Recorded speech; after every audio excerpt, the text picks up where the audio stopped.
Yeah, so what we've been able to achieve in the last week is the approval of the second of the three key approvals that we need for the Mount Morgan project. The first one, as you recall, is Heritage.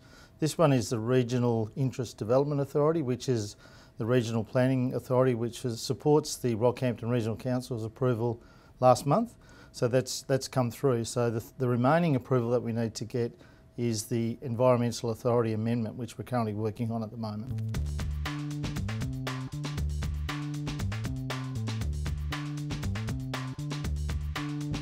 Yeah, the pyrite agreement is a significant step forward for the project because it was something that we've been working on very hard over the last 6 months. And what we've been able to do is secure a binding offtake agreement with a company called Iking, trading company called Iking in Shanghai.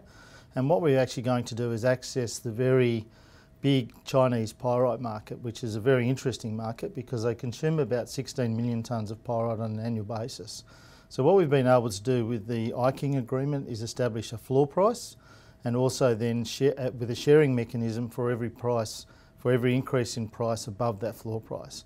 That agreement is for 85% of the production for the next 3 years. So that's a significant step forward for us, and it locks in a very big customer base, and it's quite exciting for the project.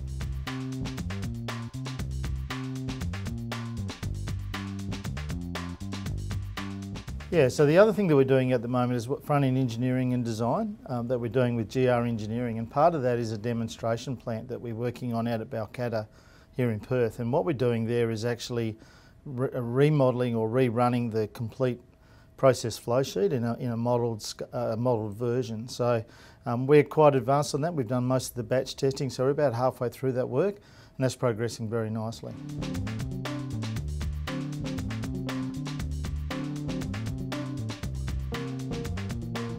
So from an approval process, now that we have 2 out of the 3 approvals, we'll focus very closely on the third and remaining approval, which is the environmental amendment application.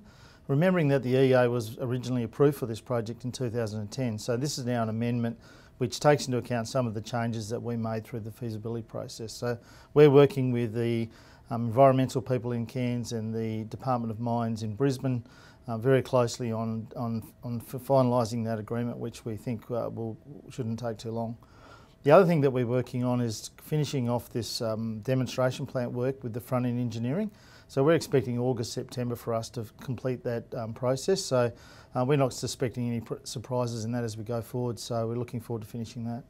So based on all the work that we've completed over the last quarter and our progress, and with the final 2 things that we want to get done, this is really making significant progress towards getting project finance in place.